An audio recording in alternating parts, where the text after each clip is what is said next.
Hello.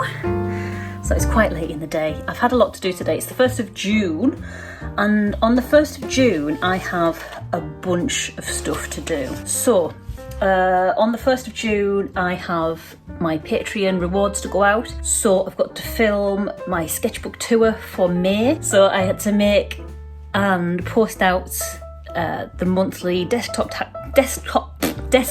calendar and the printable calendar that all of my patrons get. I've also been doing some newsletter work, so I posted up a newsletter for the Sheffield Makers Winter Gardens, which is one of my jobs there.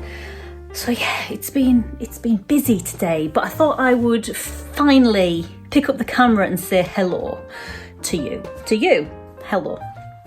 So yeah, if you are interested in seeing my sketchbook tours every month over on Patreon, no obligation, obviously no obligation, but every month on Patreon I share all of the pages to all of my sketchbooks. Oh, I've just realised I haven't shared some of the pages from my big sketchbook. So I've got these down here. So I do have some May sketchbooks here from big work that I've done. I might post those up as photographs to go alongside that post. I'll do that now. Unfortunately, I can't do that while we're talking because I use my phone to film and I use my phone to take pictures. All right, so that has been shared successfully.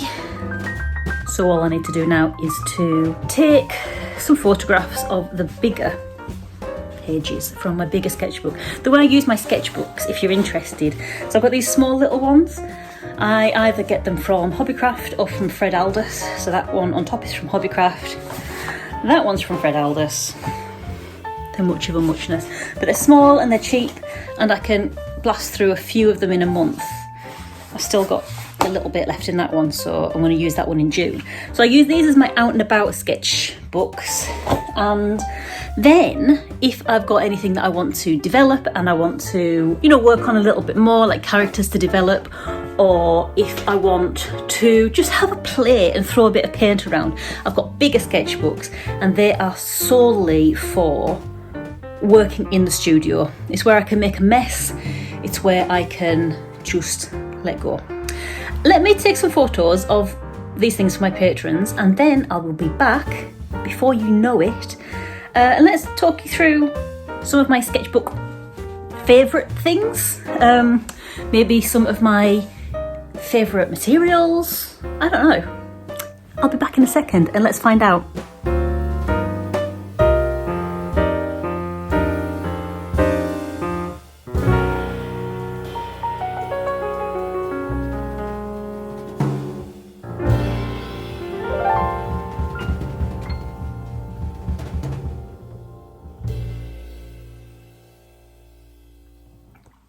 Let's talk about how to really get the most out of your sketchbooking, because sketchbooking never used to be something I did, and let me tell you why. Okay, so these are my earliest sketchbooks, and you'll see that this one, you'll notice the date on this one. It spans 10 years, 2006 to 2016, and I was always creative. It's before I set up Embers and Ink, it's before I wanted to do it as a career, but it was a hobby.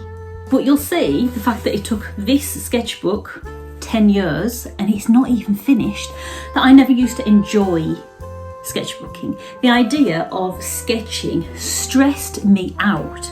So sketching for me was, I've got to create something beautiful. And this was the first drawing I did. I remember this drawing. I worked at a little place called the Wooden Horse in York.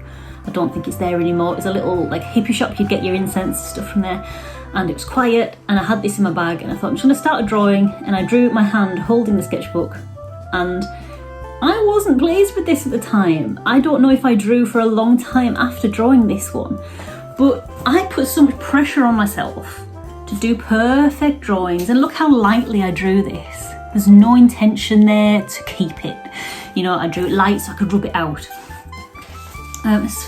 Seeing as though we were doing the flick through of recent things, let's flick through some of the old things that I drew. This is when I went to Chamonix and I was drawing, I think this is Mont Blanc, from a balcony. Again, so light. so felt like it needed to be perfect. Oh no, this is Mont Blanc. I know this one. And they're good. I like them. I didn't like them at the time. I wouldn't have shown anyone these. I would have been mortified. I used to put so much pressure on myself to make things perfect. And I'd feel like an utter failure if I didn't. I mean, a lot of these are mountain and climbing related because I was a climber. See this? Look, I started doing a drawing. I don't even know what that was. A mountain or a climb or something. I was so stressed out about the idea of sketching, and it's ridiculous because your sketchbooks should be a place for you, right? For you to develop. And it took me ages to get over this, but now I'm getting through 3 sketchbooks a month. I'm not even joking, and it's not even hard. It's not like a trial to me, and I'll happily share them. But you know what the secret is? It's having a confidence in what you're doing and the reason why you're doing it. So as soon as I realised sketchbooks aren't for perfect little drawings, perfect little pictures, and Instagram, you're a good tool sometimes, but you've got a big part to play in false expectations of sketchbooks, because that's where I got this idea from. I'm pretty sure that you'd see these people doing time lapses of perfect little sketches, of perfect little drawings, and no matter how I tried to keep my sketchbook as a place just for loose drawings, I was continuously held back by the expectation. Look, I started drawing a person, didn't even finish it because the shape wasn't right. This one I quite liked, and you know, I liked this one and I showed someone. I think I put this one on the internet, and one of my friends wanted to see it in real life, and you know what they said? We're not friends anymore, by the way. He said, oh, it looked more impressive on a photograph. Yeah, because it's my sketchbook. Basically, there are some tips. If you would like to sketchbook more and you want to get confident in your own ability, because having confidence in your own ability is the only way you're going to get better. Looking at a rubbish drawing and knowing that this is rubbish, but I've got to get past the rubbish drawings. You've always got to get past the rubbish drawings. You've got to give yourself enough confidence in your own ability that you can get past those rubbish drawings. Otherwise, you're only going to have sketchbooks either of blank pages or of rubbish drawings. So, like I say, there are some tips. Sorry, I'm just looking at this sketchbook, that how many pages are still blank in the sketchbook, which that would not fly these days. Oh, this one's a bit better. So this one's from 2018. I've used it more. By this time I was doing Embers and Ink as my business, but still I wasn't really sketching as... I found myself only drawing to create products, which is fine because you need to create products in a product-driven business, but you really do need a space to explore creatively, which is separate from the pressure of having to create products. So I tried to do it here, and I'm quite pleased with some of the sketches that I got.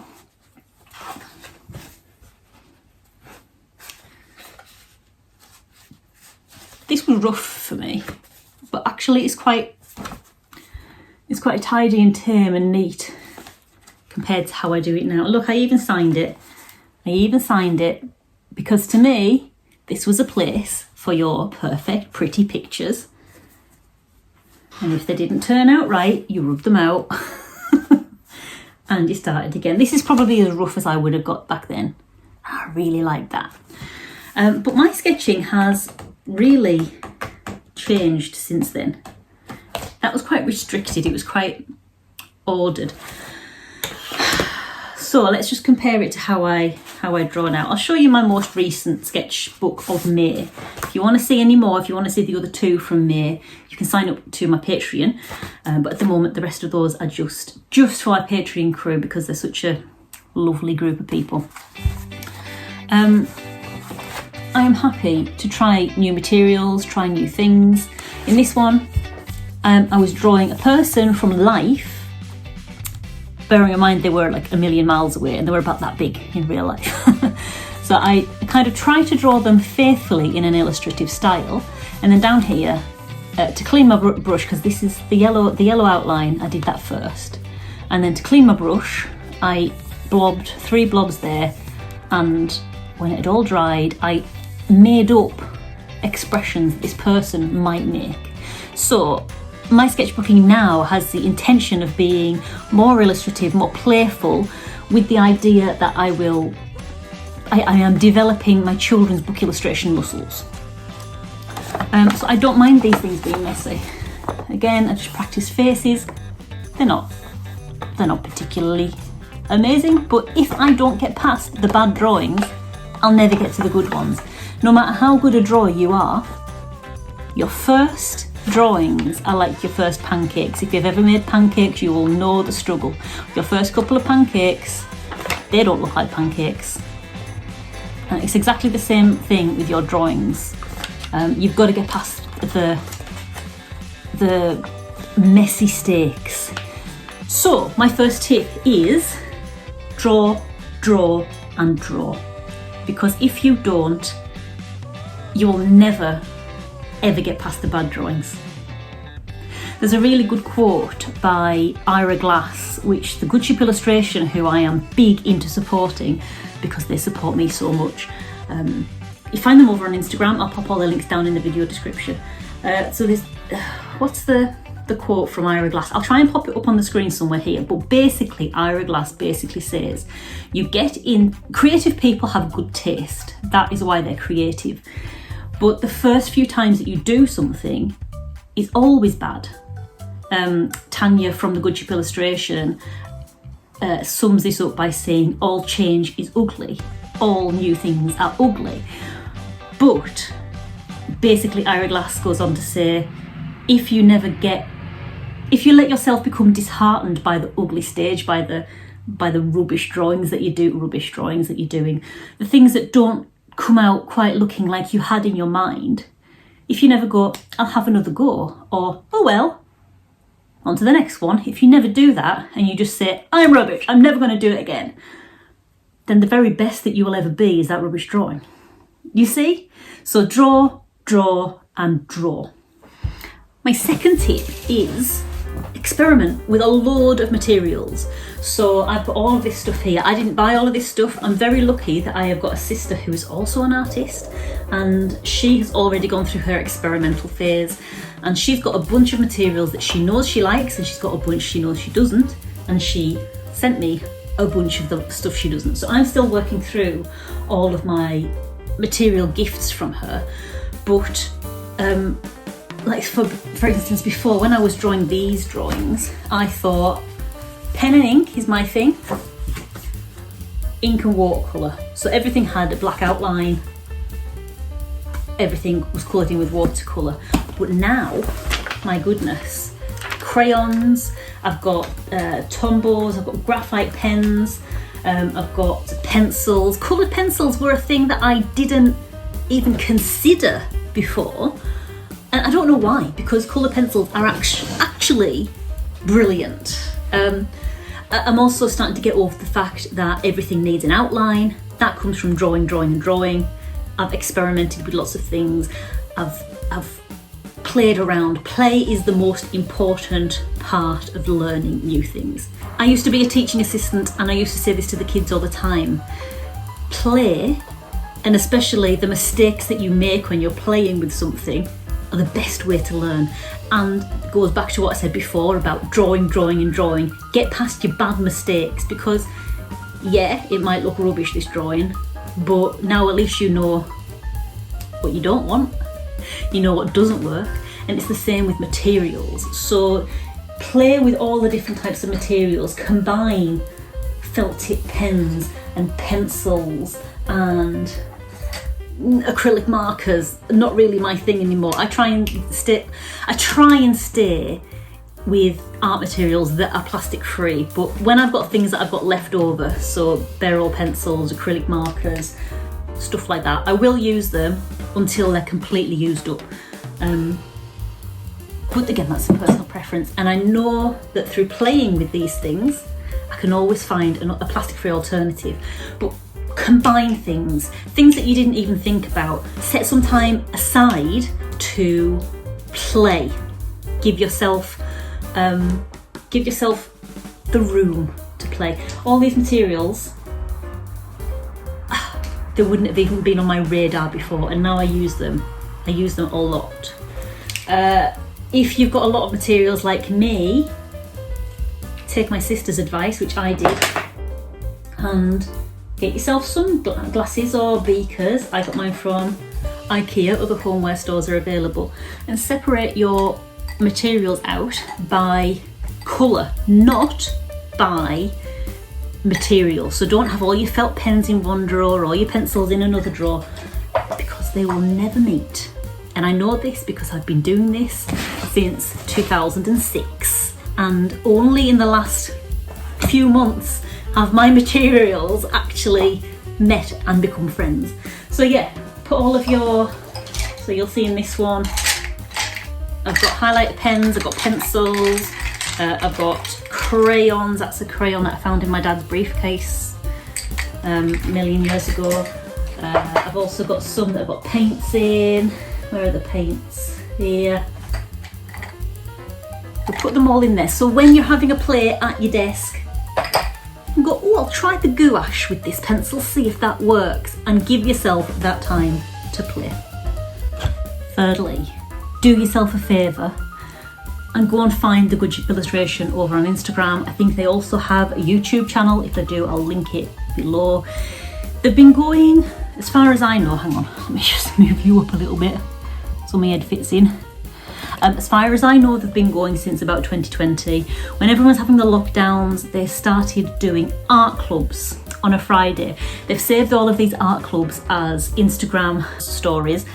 Is it stories? No, they've saved the videos. What am I talking about? And you can go through them and access them. And sometimes keep an eye on their Instagram page and they'll let you know. Sometimes they still do them live. They did more live back in 2020 because everyone needed a creative outlet at that point. So I only really discovered them in the last 6 to 8 months. And I can't be happier. I couldn't be happier with my development since finding that group of people.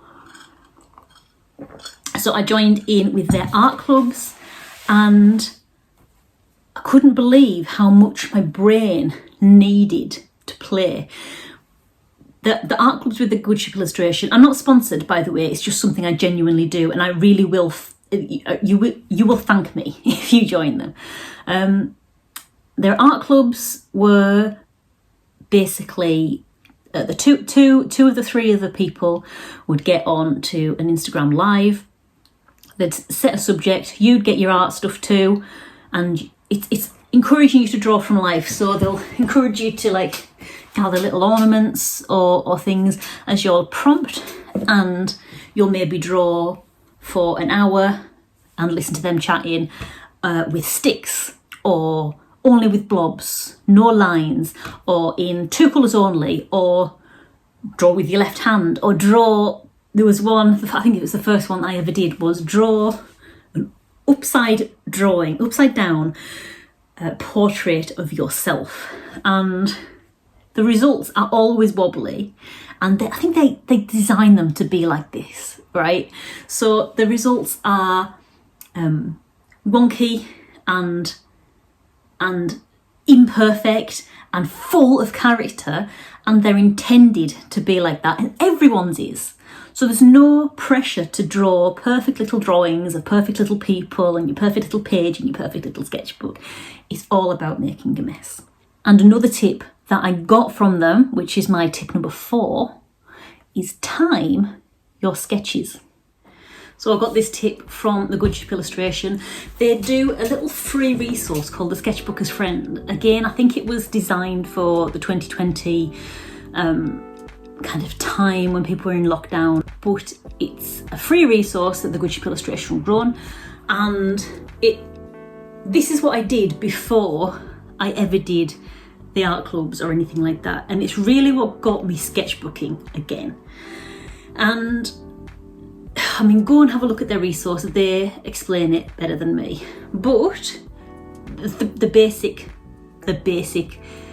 idea is you time your sketches and you don't give yourself time to noodle. And I did this. Let me find my sketchbook. Got it. So this is from January 2023, and I'll show you my drawings before I found the Woodthorpe illustration and after. Bearing in mind the drawings that I did before the Woodthorpe illustration stressed me out, and they never developed any further. So I never got any development out of it. It was, this is it, start again from the same position. So these are my drawings. Oh, you see? Yeah. These are my drawings pre-finding the Woodthorpe illustration. So really neat, kind of. Really neat drawings. And then I found the Woodthorpe illustration and it opened my eyes. This is a drawer, one of my drawers before I sorted my studio out. And it is a 30-second drawing of what was in my drawer. And it wasn't until I did that 30-second drawing and thought, I don't know how to observe. I'd never spent any time with my sketchbook actually observing something and trying to save it in my brain. And then you'd go and do the same thing again after a little break and go and do a 1-minute drawing. This is the same drawer. And then I did a 5-minute drawing of the same drawer. I had no time to sit and think, what style am I going to draw this in? I only had the time to go, I've got to draw this. So this is my style. This is me. And I don't think I'd ever seen that before, because all of these lovely drawings, yeah, they're from my hand. But I mean, how many people on Instagram have I been influenced by? Who was I trying to impress as well with drawings like this? When you time your sketches, you've got no pretension of impressing anyone. It's just getting your stuff down, and it will look wonky, it'll look a bit poo. But it slowly, like an archaeologist, you start to excavate what your natural line is, what your natural drawing is like. And it might not be what you want, it might not be what you expect, and it will be rough and it'll be unpolished at this stage. But that's what your future sketchbook practice is all about. It's about polishing up what you are. Does that make sense? So go and find the Woodthorpe illustration and go and find that Sketchbookers friend. Look, so these are some of the things I did afterwards. So when I used to go to work, I started taking, when I used to go and start staffing the Sheffield Maker Shop every now and then, I would start taking my sketchbook, which I'd never done before, and I'd time myself trying to draw people in the cafe outside. So I've got 30 seconds, 1 minute, 5 minutes, and I used to do this on my page to try and get better. You've got no time. You've got absolutely no time to try and draw this in someone else's style. This is 100% my style. Time drawings became my thing for a real long time. Every now and then you get a nugget of something amazing and you think that could be developed later on. But just keep on drawing. Time your drawings. You'll know when things have become overworked. You'll know when you spent too much time on something, and you'll start to value the lines and the drawings that didn't take a lot of time. There's just something about them. The time drawing. You don't have too much time to overwork them. You don't have too much time to spoil them, really. This is me trying to draw rawly in a timed manner, and I've put some notes to myself there, and it says 2 minutes with him obviously moving in between, randomly still while looking for a bird. And it says, cats are harder than you think. Stop drawing what you think they look like and start drawing what's there. That was a good note to myself. Stop drawing what you think they look like or how you think you should be drawing, and just draw what's there. and your own style will come out, and you'll get so much more enjoyment out of it because you're not trying to be someone else. You won't have that automatic feeling that you're failing because your stuff doesn't look like that other person's. You don't want it to look like that other person's. You want your style. You want your unique style. Whether you're going to show anyone or not, whether this is your career or not, whether you want to build a career or something out of your sketchbooks, like being a children's book illustrator or whatever, it's still beautiful working on your style. But if you are looking to make illustration your career, then your style is what's important. People, like agents, are going to be looking for something new. They're not going to be looking for a second-rate, that famous person on the internet that you're trying to draw like, because that agent or that person who's looking for an illustration won't go for a second-rate version. They'll go for that person on the internet. So there's no point trying to draw like anyone else. The key is to draw like you. I think. I mean, you do you, whatever. But if you want to improve your sketchbooking, then you've got to get over the fact that you're a failure, because you're not. Everyone draws differently. And that's what these art clubs were really good for me. They were a real tonic for me, making me realise that I don't need to draw neat and tidy and like everyone else. Blob paint around, mess it up, excavate what you draw like. And it might take a long time, but you'll get there. So if I compare some of my pages. So this is a time drawing that I did of a road scene back in January, and this is one I haven't shown anyone because it's going to go on Instagram tomorrow. I drew this today, and this is a coffee shop scene, and I just think my observational skills have got so much better. I mean, you might not be able to tell any difference. I can, and I know it's not tidy and it's scribbly, and I love that. And I think my eye has got so much better, not just knowing what to put in and how to draw it and where to put things and what colours to use, but also what to leave out. So there was a lot in this drawing that I left out because it would be too messy. And I really love how that's turned out. I love the brightness, and you can see, I can see that that's my drawing. I'll be able to find that in a pile of other people's drawings. I would know that my hand did this. And I don't think it feels like anyone else's drawing. Obviously, you're influenced by other people all the time. You can't help it. But as long as you have a keen sense of how you draw and who you are and the marks that your hand can make, you can blend that kind of influence with your style to make your style even better, rather than dampen your style to try and draw like someone else. If that makes sense.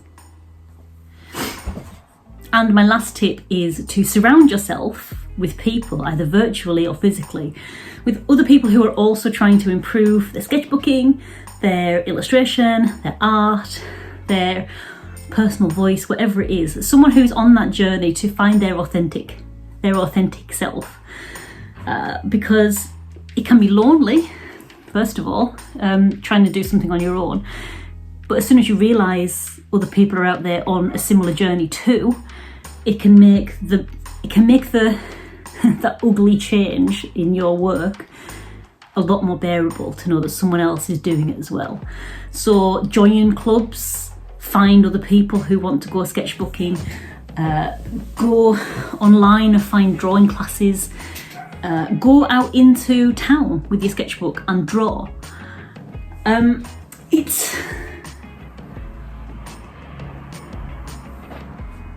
It's really worthwhile finding and connecting with other people. I did it through the Witch of Illustration. I not only took their art club and the Sketchbooks friend and all that kind of free stuff. I also, after I realised what value they were providing, not sponsored, whatever, you do you, I decided to sign up and invest some money into doing it's called a Freak Flag course. So it's Find Your Creative Voice and Fly Your Freak Flag. That's what the course is called. And I couldn't recommend it highly enough. It gave me so many techniques, so much ammunition to use when I was trying to develop my own voice in my own illustration, in my illustrations. And not only that, I actually got to meet people who were on the same journey, who were also taking part in the course. They've got a Facebook group that you can be part of, and also a few of those people were from Sheffield, and I've met up with at least one of them so far. And it's something I never thought I'd do because I'm a bit of a hermit, not gonna lie.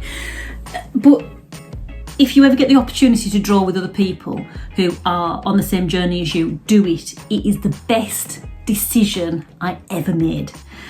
There's something so nice and calming going out, sketching with someone else who wants to sit down and spend time drawing an ice cream van or whatever. Because taking people who aren't artists and illustrators or don't have a sketchbook with them and don't want to sit and do this thing for 5-10 minutes, you can always be thinking, I'm holding them back. And you shouldn't be doing that when you're trying to find your own creative voice. So it's nice to be around other people who want the same thing as you. So go and find those people, whether it's online, on free courses, on life drawing lessons, on Facebook groups. Have a look on Facebook, see if there's any drawing groups in your area. People will be crying out for people to go drawing with, I'm pretty sure. And if they aren't, you put a shout out, because they might not have thought of it until you asked. So yeah, that is also a tip from me. Find your tribe. And lastly, I know I said that one was the last one, but it wasn't. This is the last one now. Try and draw from life if you can. So it doesn't mean you've got to go outside and meet people and draw. You might be sitting in your house and drawing, but draw from something that's in front of you. So your eye and your brain get used to working in 3D. Your drawings will look wonky, they will look a little bit misshapen, but it's all about training those skills, and it's training your brain to be able to interpret what it sees. If you draw from a screen, I mean, that's all well and good. That's all you've got, fine, but I'm pretty sure everyone's got something in their house that they could draw. I was drawing this the other day, a box of tea, a mug. You know, just practice drawing, even if it's not all the things, even if it's not something you do all the time, practice drawing at least some of the time from life, because it's a real important skill that will boost your sketchbooking. Because when you draw from, this is what I was saying, when you draw from TV or from a photograph, it's already been interpreted into a 2D form. So your brain doesn't have to make that connection and change a 3D into a 2D, which it has to if you're drawing from life, if you're drawing something that's 3D. So yeah, try and do that if you can, but you know, no pressure. It doesn't have to be, you know, you plan a drawing date and you go out. It could just be drawing what's in your cupboard or drawing the mug on your desk. I hope you've enjoyed this week's video. If you are interested in improving your sketchbooking, there are tips that I would recommend. All the things that I've mentioned are in the video description, so go and have a look at that. Click through and have a look. If you want something that's a little bit more of a drawing video that you can put on in the background and have a watch, and you haven't had a look through the other videos that I've made, go and have a look at my previous videos. I'll put some of those those links in the video description as well, and I've got a few drawing videos on there too, so you can have the best of both worlds. But I'm going to leave this video here now so you can go and sketchbook away to your heart's content. So until next time, see you later.